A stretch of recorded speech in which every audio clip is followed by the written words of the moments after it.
إن الحمد لله نحمده ونستعينه ونستغفره ونؤمن به ونتوكل عليه ونعوذ بالله من شرور أنفسنا وسيئات أعمالنا من يهده الله فلا مضل له ومن يضلل فلا هادي له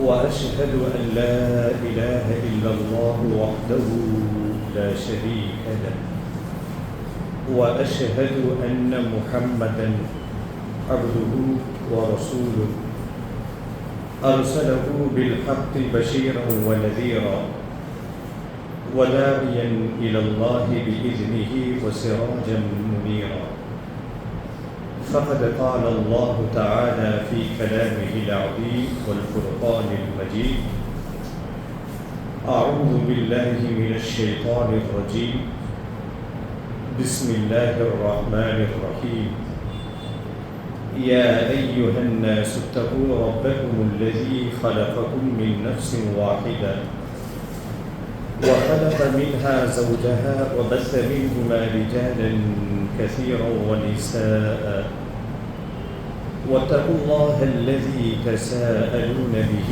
والأرحام إن الله كان عليكم رقيبا يا أيها الذين آمنوا اتقوا الله حق تقاته ولا تموتن إلا وأنتم مسلمون يا أيها الذين آمنوا اتقوا الله وقولوا قولا سديدا يصلح لكم أعمالكم ويغفر لكم ذنوبكم ومن يطع الله ورسوله فقد فاز فوزا عظيما اللهم صل على محمد وعلى آل محمد كما صليت على إبراهيم وعلى آل إبراهيم إنك حميد مجيد اللهم بارك على محمد وعلى آل محمد كما باركت على إبراهيم وعلى آل إبراهيم إنك حميد مجيد رضيت بالله ربا وبالإسلام دينا وبمحمد صلى الله عليه وسلم نبيا எல்லா புகழும் புகழ்ச்சியும் ஏக இறைவனாகிய அல்லாஹு ஜல்ல ஷானு தாலா ஒருவனுக்கே உரித்தார்கள்.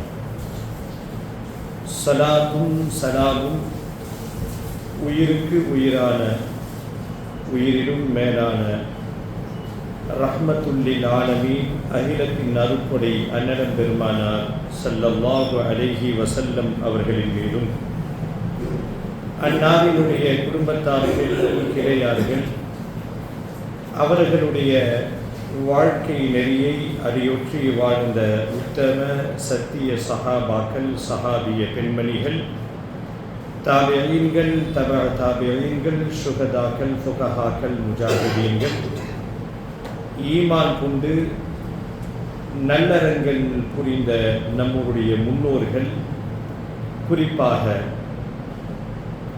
சங்கை மிகு மாதத்தில் இறை கடமையை நிறைவேற்றுவதற்காக இறை தூதர் காண்பித்து தந்த வழிகாட்டல் படி ஹுதுபா என்னும் பிரசங்கம் துவங்குவதற்கு முன்பாகவே பள்ளிவாசலுக்குள் வந்து காணிக்கை தொழுகை 2 ரக்காத்தை தொழுதுவிட்டு ஹுதுபாவை எதிர்பார்த்து செவிதாழ்த்தி கேட்டுக்கொண்டிருக்கக்கூடிய உங்கள் அனைவரின் மீதும் எல்லாம் வல்ல அல்லாஹுவின் அன்பும் அருளும் என்றும் நிலவட்டுமாக என்ற இனிய பிரார்த்தனையோடு நம்மை படைத்து பரிபாலித்து கண்காணித்து கொண்டிருக்கும் எல்லாம் வல்ல அல்லாஹுவை அஞ்சி வாழும்படி முதலாவதாக எனக்கும் உங்களுக்கும் வசியத் செய்து கொள்கிறேன். ஊஸீக்கும் வ இய்யாய அவ்வலம் பித்தக்வல்லாஹ். கண்ணியத்திற்குரிய பெரியோர்களே, இளைஞர்களே, சகோதர சகோதரிகளே, நாம் அனைவரும் மிகுந்த ஆவலுடன் எதிர்பார்த்து கொண்டிருந்த சங்கை மிகு ரமலான் மாதம் வந்தது சென்றது என்று சொல்லிக்கொள்ளும் விதத்தில் ரமலான் மாதத்தினுடைய 10 நோன்புகளை நிறைவு செய்யக்கூடிய நிலையில் நாம் இருக்கிறோம். அல்ஹம்துலில்லாஹ்.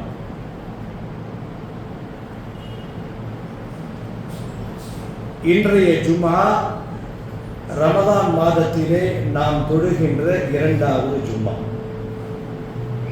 பொதுவாக ரமலான் அல்லாத காலங்களில் நேரம் ஓடுகிறது என்று சொன்னார். நாம் அப்படித்தான் பேசுவோம். ரமலான் அல்லாத காலத்தில் நேரம் ஓடுகிறது என்று சொன்னால் ரமலானுடைய காலத்தில் நேரம் பறக்கிறது என்று தான் சொல்ல வேண்டும். முதல் பிறை பார்த்ததும் தெரியவில்லை, கிட்டத்தட்ட 10 நோன்பை நெருங்கி இருக்கிறோம். சகர் செய்வதை போல ஒரு உணர்வு. கண் விழித்து பார்த்தால் நுகருக்கு வாங்க சொல்லப்படுகிறது. கொஞ்சம் அயர்ந்து திரும்பவும் பார்த்தால் இஃப்தார், பிறகு இரவு தொழுகை, பிறகு சகர். கண்மூடி திறப்பதற்குள் ரமலானினுடைய காலங்கள் மின்னல் வேகத்தில் பறக்கிறது என்று சொன்னால் அது பொருத்தமாக இருக்கும். பொதுவாக ஒவ்வொரு ரமலானினுடைய துவக்கத்திலும் அல்லது ஒவ்வொரு புதிய ஆண்டினுடைய துவக்கத்திலும் நம் புழக்கத்திலே 2 விதமான செய்திகளை பகிர்வது நம்முடைய பழக்கத்திலே இருக்கிறது. வருடத்தினுடைய துவக்கத்திலும் ரமலான் மாதத்தினுடைய அந்த பிறை பார்ப்பதற்கு முன்பாகவோ அல்லது பிறை பார்த்த பிறகோ ஒரே செய்தியை காலம் முழுக்க பகிர்ந்து கொள்கின்ற இந்த பழக்கம் கிட்டத்தட்ட எல்லோரிடத்திலும் இருக்கிறது. என்ன சொல்லுவோம்? அதுக்குள்ள ரமலான் மாதம் வந்துருச்சான். என்னங்க ஆச்சரியமா இருக்கு. இப்போதான் போன வருஷம் ரமலானுக்கு நோன்பு வைத்ததை போல ஒரு உணர்வு ஏற்பட்டுச்சு. அதுக்குள்ள ரமலான் வந்துருச்சான். இந்த உரையாடல் பரவலாக எல்லோருமே பேசிக்கொண்டிருக்கக்கூடிய ஒரு உரையாடல். இந்த உரையாடலை நாம் சாதாரணமாக கடந்து விட்டு சென்று விட முடியாது. காரணம், இந்த உரையாடலுக்குள் அதுக்குள்ள ஒரு வருடம் ஓடிவிட்டதா, அதுக்குள்ள 2025 ரமலானை இப்பொழுதுதான் நாம் அமல் செய்ததை போல ஒரு ஃபீலிங், அதற்குள்ள 2026 ரமலானை நாம் அனுபவித்துக் கொண்டிருக்கிறோம். இந்த உரையாடலுக்கு பின்பாக முஸ்லிம் சமூகத்திற்கு, குறிப்பாக இறை நம்பிக்கையாளர்களுக்கு ஒரு எச்சரிக்கை கலந்திருக்கிறது. மனிதன் தன் முகத்தை கண்ணாடியிலே பார்க்கிறான். ரோமங்கள் நரைபட ஆரம்பித்து விட்டது என்று சொன்னால் இந்த நரை அவனுக்கு ஒரு செய்தி சொல்லுகிறது, நீ அடுத்த கட்டத்திற்கு சென்று கொண்டிருக்கிறாய். நிறைய நபர்கள் நரையை விரும்புவதில்லை என்பது வேறு விஷயம். ஆனால் அல்லாஹ்வுடைய படைப்பு அப்படித்தான் அல்லாஹ் படைத்திருக்கிறான். இதற்குள் ஒரு வருடம் ஓடிவிட்டதா, அதற்குள் ஒரு வருடம் ஓடிவிட்டதா என்ற உரையாடலை சாதாரணமாக புழக்கத்திலே பேசக்கூடிய நாம் இந்த செய்திக்கு பிறகு ஒரு மாபெரும் எச்சரிக்கை மணியை இந்த செய்தி இந்த உம்மத்திற்கு அளிக்கிறது என்பதுதான் 100% உண்மை. அப்படி என்ன செய்தி? நபிகள் பெருமானார் ஸல்லல்லாஹு அலைஹி வஸல்லம் அவர்கள் பல நூற்றாண்டுகளுக்கு முன்பாக மிக அழகாக சொன்னார்கள் அல்லவா, உலக அழிவு நாளுக்கு முன்பாக இன்ன அடையாளங்கள் எல்லாம் ஏற்படும் என்று பல நூற்றாண்டுகளுக்கு முன்பாகவே வகுத்து கொடுத்த வல்லல் நபி உலக அழிவு நாளுக்கு அடையாளமாக இப்படி ஒரு அடையாளத்தை சொல்லுவார்கள். கியாமத்து நாள் நெருங்க நெருங்க நெருங்க நெருங்க நாம் இப்பொழுது பேசிக்கொண்டிருக்கிறோம் அல்லவா, அதற்குள் ஒரு வருஷம் ஓடிருச்சா, அதுக்குள்ள 6 மாசம் ஓடிருச்சா என்று பேசுகிறோம் அல்லவா. இதற்கு பின்பாக ஒரு மாபெரும் எச்சரிக்கையை இஸ்லாம் இந்த உம்மத்திற்கு, குறிப்பாக இறை நம்பிக்கையாளர்களுக்கு, இறையச்சமுடைய இறை நம்பிக்கையாளர்களுக்கு பாடம் நடத்துகிறது. பெருமானார் ஸல்லல்லாஹு அலைஹி வஸல்லம் சொல்லுவார்கள், கியாமத் நாள் நெருங்க நெருங்க நெருங்க காலங்கள் நேரமும் காலமும் மிக வேகமாக சுழலும். சொல்லிவிட்டு ஒரு சிறு குழந்தைக்கு பாடம் நடத்துவதை போல, ஒரு எல்கேஜி மாணவனுக்கு பாடம் நடத்துவதை போல அழகாக அடுக்கடுக்காக நமக்கு சொல்லித் தருகிறார்கள். எந்த அளவுக்கு வேகமாக செல்லும் தெரியுமா? வருடம் மாதத்தை போல ஓடும். ஒரு வருடம் ஒரு மாதத்தை போல ஓடும். அந்த காலத்தில் நாம் இருக்கிறோம். வருடம் மாதத்தை போல ஓடும். ஒரு மாதம் ஒரு வாரத்தை போல கழியும். ஒரு வாரம் ஒரு நாளை போல கழியும். ஒரு நாள் ஒரு மணி நேரத்தை போல கழியும். ஒரு மணி நேரம் ஒரு வினாடியை போல கழியும். எவ்வளவு இன்றைக்கு நம்மளுடைய லைஃப் ஸ்டைலோடு கொஞ்சம் ஒப்பிட்டு பாருங்கள். வியப்பாக இருக்கும். இப்பொழுதுதான் 2025 நோன்பை தொற்றோம். அதற்குள் 2026 வெல்கம் என்று நம்மை வரவேற்கிறது. இந்த எச்சரிக்கை எல்லாம் நம்மை ஒரு பக்குவப்படுத்த வேண்டும். எப்படி பக்குவப்படுத்த வேண்டும்? கியாமத் நெருங்கி கொண்டிருக்கிறது என்று சொன்னால் அதிகமாக சகோதரர்கள் ஒரு கற்பனையிலே நிகழ்ந்து விடக்கூடாது. கியாமத்துக்கு முன்பாக ஈசா அலைஹிஸ்ஸலாம் வரணும், தஜ்ஜால் வர வேண்டும், அதற்கு அப்புறம் பிறகு அல்லவா கியாமத் வர வேண்டும் என்று நீங்கள் அலட்சியமாக இருக்காதீர்கள்.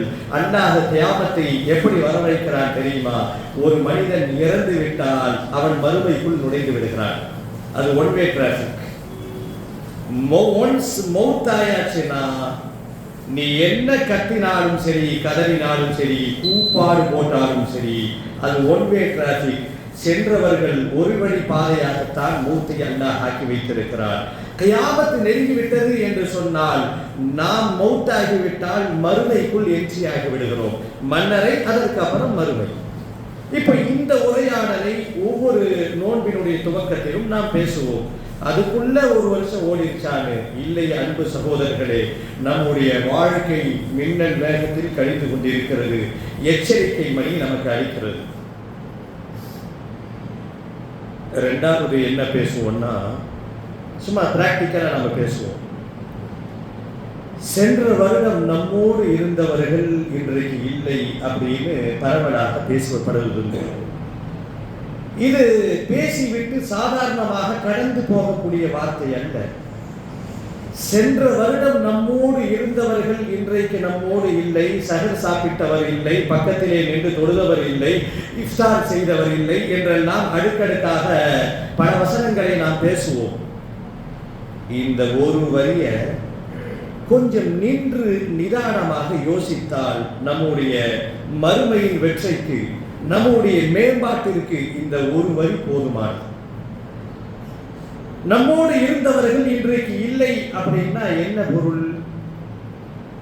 நம்மோடு யார் இருந்தால் கொஞ்சம் ஒவ்வொருவரும் அவங்களுடைய கான்டாக்ட் நம்பரை அப்படியே எடுத்து பாருங்க, யோசிக்கணும். ஏவிலே ஆரம்பித்து கான்டாக்ட்ஸ் அப்படியே கையில தள்ளி விட்டுக்கிட்டே இருந்தா நமக்கு தெரிஞ்சு எத்தனையோ கான்டாக்ட்ஸில் உள்ளவர்கள் மௌத்தாகி மருகுவாகி இருப்பார்கள்.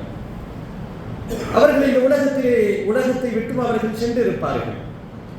நம்மோடு இருந்தவர்கள் இன்றைக்கு இல்லை என்ற இந்த ஒரு வரி நம்முடைய மனமாற்றத்திற்கு ஒன்று போதுமானது.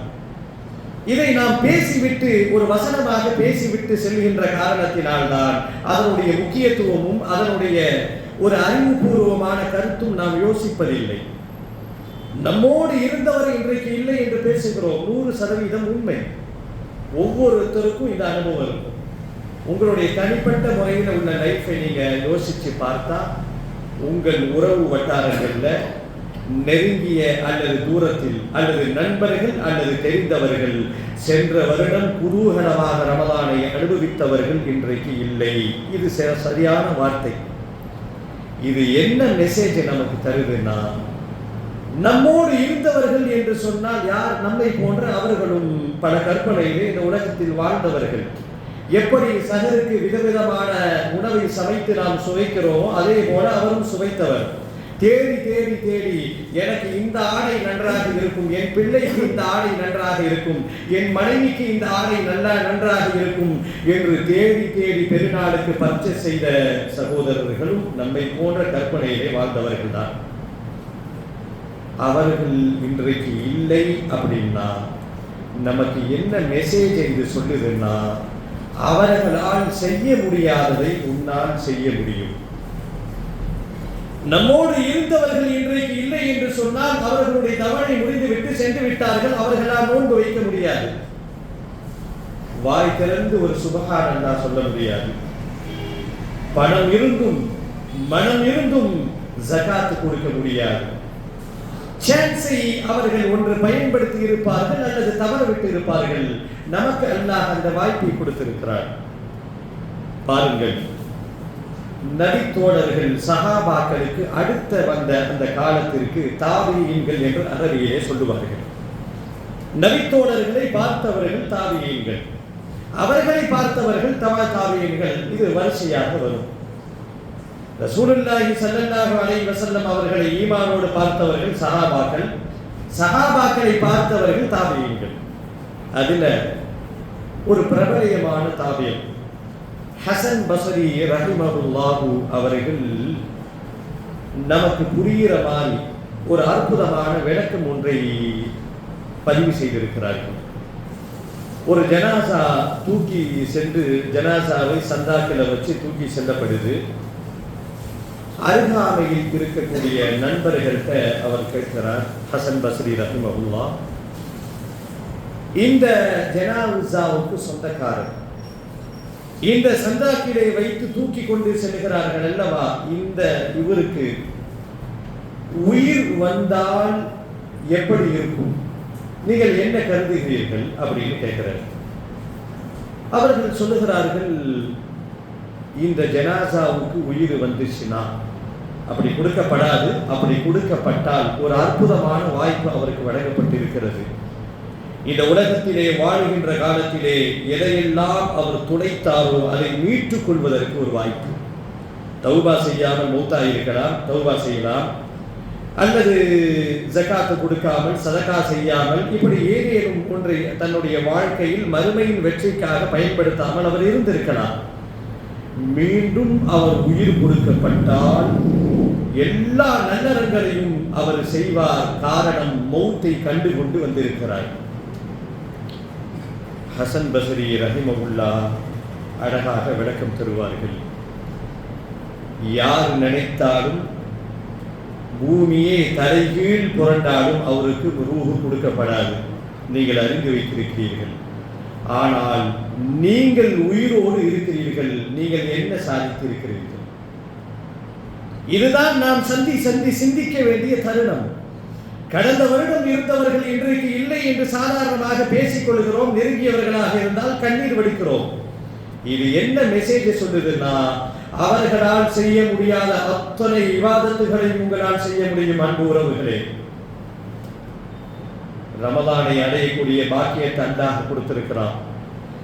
மருகுமானவர்கள் நோன்பு வைக்க முடியாது, நீங்க நோன்பு வைக்கலாம். நீங்கள் நினைத்தால் தௌபா செய்யலாம். என்னென்ன நல்லறங்கள் நீங்கள் செய்யாமல் இருக்கிறீர்களோ எல்லா அமல்களையும் செய்யலாம். இந்த வாய்ப்பை நீங்கள் பயன்படுத்திக் கொள்ளலாம் அல்லவா? உயிர் போன ஒரு ஜனாசாவுக்கு உயிர் கொடுத்தால் இப்படியெல்லாம் யோசிக்கும் என்ற நிலையில் இருக்கக்கூடிய நீங்கள், உங்கள் உடலில் உயிர் ஒட்டி கொண்டிருக்கிறது. இந்த உயிர் இருக்கிற வரைக்கும் நீங்கள் எவ்வளவு அமல் வேண்டுமானாலும் செய்யலாமே என்று விளக்கம் தருகிறார்கள். ஆம், கடந்த வருடத்தில் நம்மோடு இருந்தவர்கள் இன்றைக்கு இல்லை என்று சொல்லிக் கொள்வதற்குள் இத்தனை விஷயங்கள் அடங்கியிருக்கிறது. இப்போ ரமதானை நாம் அடைந்திருக்கிறோம். இந்த ரமதான் மாசம் நம்மில யாருக்காவது புதுசா அப்படின்னு பார்த்தா நிச்சயமாக புதுசாக இருக்கிற வாய்ப்பு இல்லை. ஒரு 11-12 வயசு சிறுவனாக இருந்தால் அவன் புதியதாக நோன்பு வைப்பான். மீதமுள்ள நம்ம அனைவருக்கும் ரமதான் மாசம் புதுசான்னு பார்த்தா நிச்சயமாக ரமதான் நமக்கு புதியதே இல்லை. இந்த ரமதானோ, ரமதானினுடைய அந்த நோன்பினுடைய தாக்கமோ, இந்த வெயில் காலத்தில் நமக்கு ஏற்படக்கூடிய பசி உணர்வோ தாகமோ இவைகளெல்லாம் நமக்கு புதியதா என்று பார்த்தால் நிச்சயமாக புதியதாக இல்லை. ஒவ்வொருவரும் தங்களுடைய வயசுல ஒரு 10 மைனஸ் பண்ணால் எத்தனை வருடமோ அத்தனை வருடத்தை நாம் நோன்பு வைத்திருக்கிறோம், நோன்பால் நாம் கழித்து இருக்கிறோம். இது உண்மை. ஒருத்தருக்கு 50 என்று சொன்னால் 10 12 வயசோ கழித்தால் 38 நோன்பை அவர் கடந்திருக்கிறார். 2 வயதானவர்கள் பேசிக் கொள்வார்கள் பள்ளிவாசல்ல, ரொம்ப வேடிக்கையா இருக்கும். ரெண்டும் பழுத்த பழம், 70 கடந்தவர்கள். ஒருத்தர் கேட்பார், உங்களுக்கு எத்தனாவது ரமலான்? இவர் பெருமையாக சொல்லுவார், இந்த வருஷத்தோட 60 நான் தொடுறேன். இன்னொருத்தர் நான் 55 தொடுகிறேன் என்று பெருமையாக பேசிக் கொள்வார்கள். நம்மிடத்திலும் இந்த பழக்கம் இருக்கிறது. கொஞ்சம் உங்களை நீங்கள் யோசித்து பாருங்கள். இப்ப என்ன நான் யோசிக்கிறேன், என் வயதிலே 12யோ 10யோ கழித்தால் கிட்டத்தட்ட 35 வருட காலம் நான் நோன்பு நோற்று இருக்கிறேன், நீங்களும் நோற்று இருப்பீர்கள். இது பேசிக் கொள்வதற்கு வேண்டுமானாலும் பெருமையாக இருக்கலாமே தவிர எக்ஸ்பீரியன்ஸ் எல்லாம் அல்லாஹ்விடத்திலே ஈடுபடாது. ஒரு வேலைக்கு நீங்கள் செல்கிறீர்கள், உங்களுக்கு எவ்வளவு எக்ஸ்பீரியன்ஸ் இருக்கு என்று கேட்பார்கள்.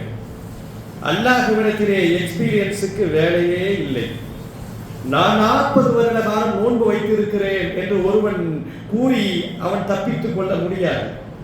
எக்ஸ்பீரியன்ஸோ குவான்டிட்டியோ எண்ணிக்கையோ அல்லாஹ் பார்ப்பதில்லை. ஒரே ஒரு விஷயத்தை தான் அல்லாஹ் பார்ப்பான், குவாலிட்டி, தரத்தை அல்லாஹ் பார்ப்பான். அல்லாஹ் விரும்புவது எக்ஸ்பீரியன்ஸ் அல்ல.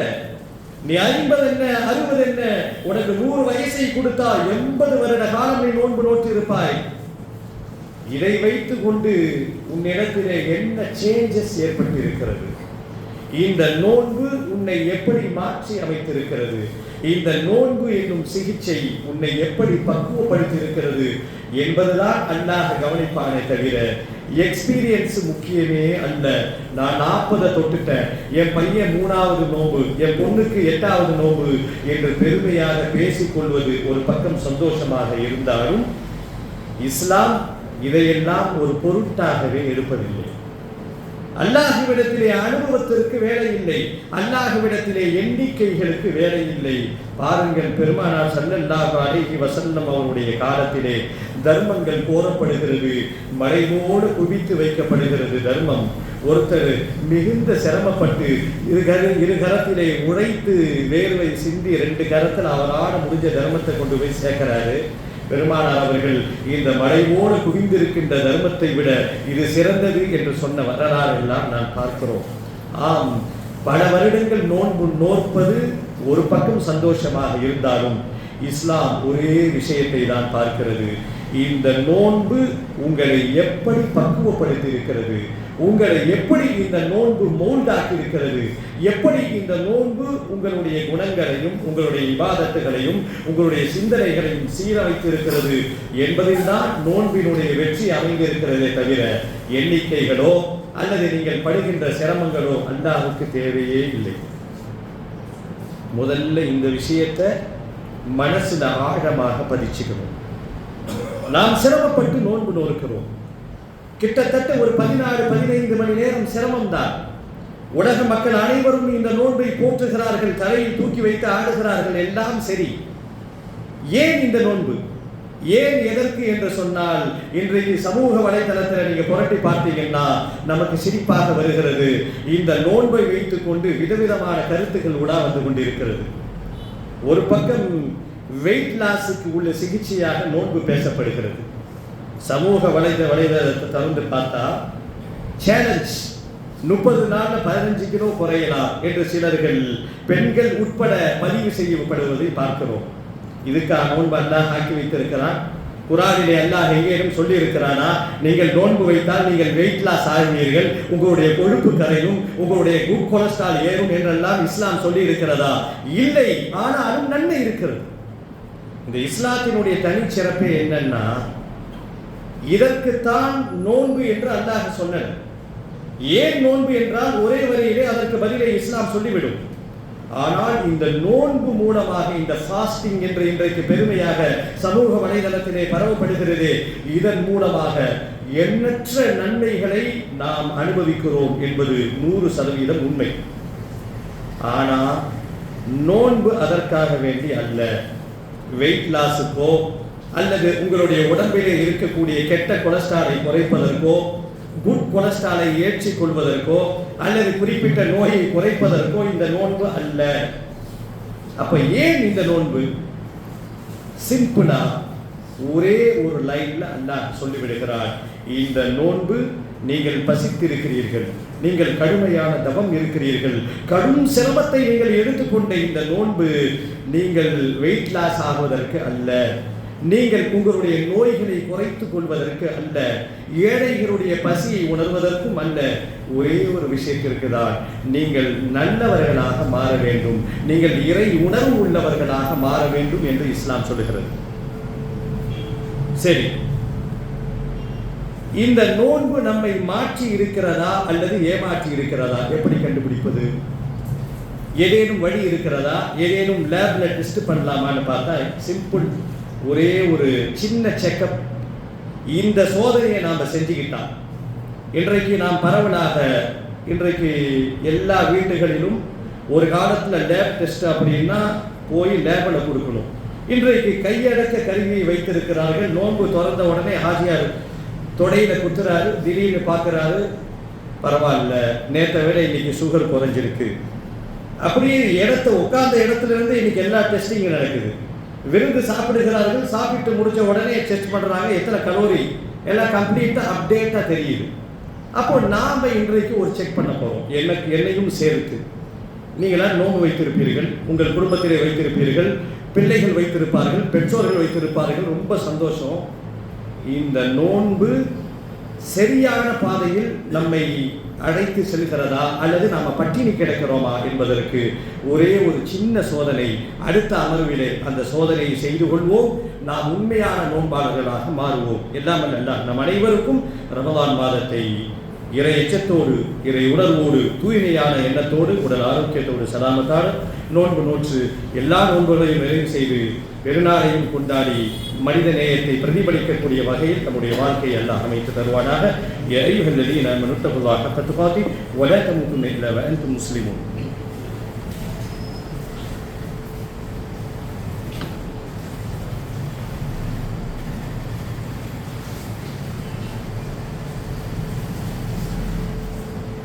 அல்ஹம்துலில்லாஹி அல்லதீ வகஃபா وسلام على عباده الذين اصطفى.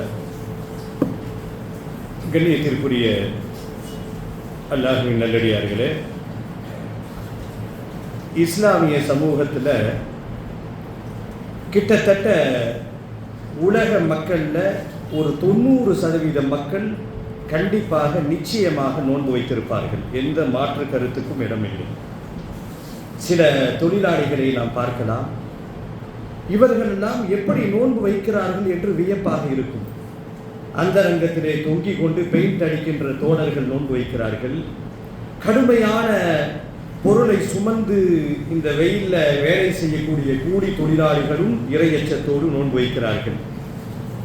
ஏசி ரூமிலே உட்கார்ந்து கொண்டு களைப்பு தெரியாமலும் சகருக்கு உள்ள நுழைஞ்சா இஃப்தார் வரைக்கும் ஏசியில உட்கார்ந்து குழு குழு கணினியை கையாளுபவர்களும் நோன்பு வைக்கிறார்கள். அல்லாஹ் அவர்களுக்கு எண்ணத்திற்கு தகுந்த மாதிரி நிச்சயமாக கூலியை கொடுப்பான். அல்லாஹ் விசாலமானவன். நாம் இந்த இடத்துல ஒரு சோதனை செய்யவிருக்கிறோம். நாம் வைக்கின்ற இந்த நோன்பு கடுமையான சாதாரண விஷயம் அல்ல. ஒரு 14 மணி நேரம், அதுவும் குறிப்பாக உழைப்பவர்களுக்கு வாட்டி, அதுவும் வெயில் காலம், நம்ம எல்லாம் வாட்டி எடுக்கக்கூடிய இந்த பருவ காலம், இதில் நாம் நோன்பு வைக்கிறோம் அப்படின்னா அல்லாஹ் நமக்கு நம்முடைய உள்ளத்தில் ஈமான் இருக்கிறது என்பதற்கு இது ஒன்றே போதுமானது. கடுமையாக சிரமப்பட்டு நோன்பு வைக்கிறோம். சந்தோஷமான செய்தி. இந்த நோன்புக்கும் பட்டினி கிடப்பதற்கும் ஒரு சின்ன வித்தியாசம் இருக்கு. ஒருவன் நோன்பு வைக்கிறானா பட்டினி கிடக்கிறானா, இந்த ரெண்டுத்துக்கும் வித்தியாசம் இருக்கிறது. யாருடைய நோன்பு உயிரோட்டமான நோன்பு, யாருடைய நோன்பு உயிரற்ற நோன்பு, இப்போ இதை நாம் இன்னைக்கு தெரிஞ்சுக்கிறோம். இந்த சின்ன ஒரு சோதனை. இந்த நோன்பை நாம் வைக்கிறோம். இந்த நோன்பு வைப்பதன் மூலமாக நம்முடைய டோட்டல் எல்லா நிலைகளும் யாருக்கு மாற்றமாயிருக்கிறதோ, உதாரணத்திற்கு ஒருத்தர் பெருமை அளிப்பவர், இந்த நோன்பின் மூலமாக அவருடைய பெருமை அளிக்கிற குணம் போயிடுச்சு, நோன்பு உயிரோட்டமாக இருக்கிறது.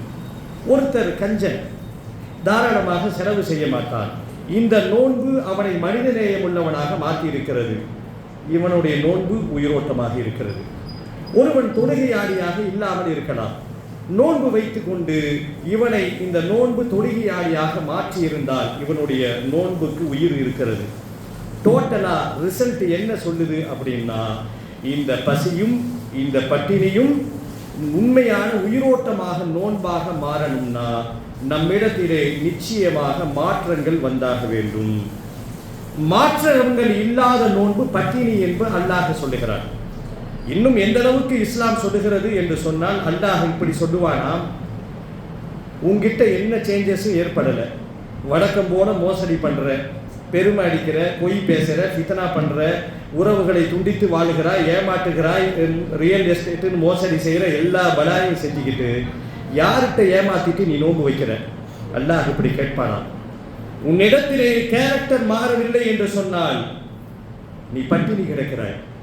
உன்னுடைய பட்டினி, உன்னுடைய தாகம் இறைவனுக்கு தேவையில்லை, தூக்கி எடுத்துக்கொண்டு செல் என்பது போல கண்டன வார்த்தையை இஸ்லாம் தெரிவிக்கிறது. ஆம் அன்பு உறவுகளே, யாருக்கும் கிடைக்காத ஒரு அழகான சான்ஸ், நம்மோடு இருந்த எத்தனையோ சகோதரர்களுக்கு கிடைக்காத ஒரு வாய்ப்பு அல்லாஹ் நமக்கு தற்சமயம் கொடுத்திருக்கிறார். நோன்பு நோற்றுக்கொண்டே நம்முடைய எல்லா குணங்களையும் மாற்றுவோம்.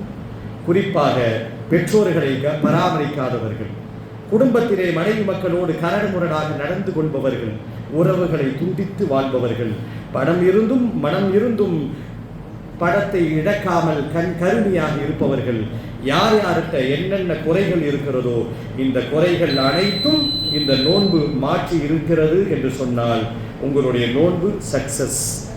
இல்லை, நாங்கள் ரமலான் முடித்த உடனே தொழுக மாட்டோம், திரும்பி எங்களுடைய பழைய நிலைமையை நாங்கள் உண்டாக்கி கொள்வோம் என்று சொன்னால் நஊது பில்லாஹ், அல்லாஹ் காப்பாற்ற வேண்டும். நம்மளுடைய நோன்பு ஃபெயில், நம்மளுடைய நோன்பு நோன்பாக அல்லாஹ்விடத்திலே ஒப்புக்கொள்ளப்படாது என்பதை ஒரு சின்ன சோதனையின் மூலமாக நாம் தெரிந்து கொண்டோம். எல்லாம் அல்லாஹ் நம் அனைவருக்கும் எஞ்சி இருக்கக்கூடிய நாளை இஹ்லாஸான எண்ணத்தோடு நோன்பு நோக்கின்ற பாக்கியத்தை அல்லாஹ் நம் அனைவருக்கும் தந்தல்வானாக. யா அய்யுஹல்லதீன ஆமனு தகுல்லாஹ ஹக்க துகாத்திஹ் வ லா தமூதுன்ன இல்லா வ அன்தும் முஸ்லிமூன்.